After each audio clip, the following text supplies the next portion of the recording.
AUT doctoral student Matthew Kritz is a strength coach and the North Island Director of Strength and Conditioning at the New Zealand Academy of Sport. The Movement Competency Screening tool he's currently developing will help other strength and conditioning coaches assess how well their athletes perform certain movements. The coaches can then devise appropriate training programs for them. Well, the main motivation for putting together a screening tool like the one that we've developed is that we wanted something that can be done anywhere, that didn't require equipment. Historically, screening tools that have been used either require some type of technology, force plate. We have a body weight squat that assesses the squat pattern. We have a lunge and a twist that assesses the lunging and twisting patterns. We have a bend and a pull that screens bending and pulling patterns. And we have a push-up to screen the push pattern, and then a single leg squat that effectively gives us information about a gait or your single leg pattern. The MCS is a visual tool that requires no high-tech equipment. Coaches simply rate the positioning of different areas on the body during each movement. They then add up the points identified as less than optimal to work out the athlete's load level for each pattern. I guess the benefit of training fundamental patterns is that as complex as a sport is, or sporting movements are, these fundamental patterns are present. It's just a matter of looking closely and identifying them.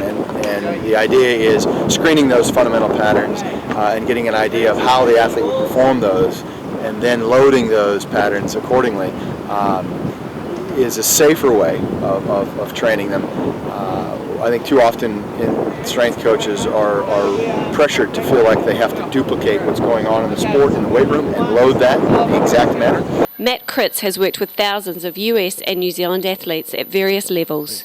He believes that what might be holding some back is the movement patterns they adopted when they first began resistance training. All coaches want their athletes to be bigger, stronger, and faster. And so they think the quick fix is to get them in the weight room, get them stronger, and then that'll translate directly to the sport. An athlete can look, be world class in what they do, and then you get him into a weight room environment, and you have them do just these basic patterns, and they don't have the control, the stability.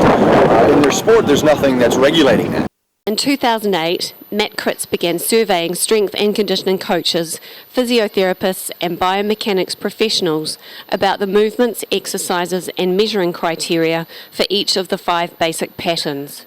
He then collated this data and validated it through a second survey.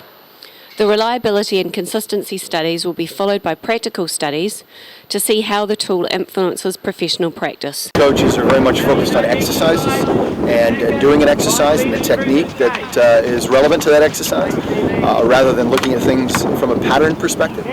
And what we found with the MCS is it educates the coaches, it educates the user about patterns of movement that when you're outside of a weight room environment, so this is really important for sport coaches, they'll understand how they're supposed to do these fundamental patterns in the weight room.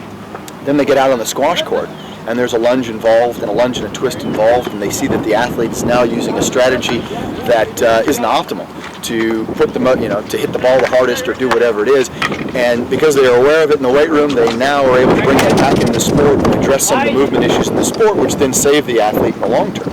If it creates more awareness for the coach on how the athlete's doing things, and then the coach can learn and improve that athlete's movement competency, then again, mission accomplished.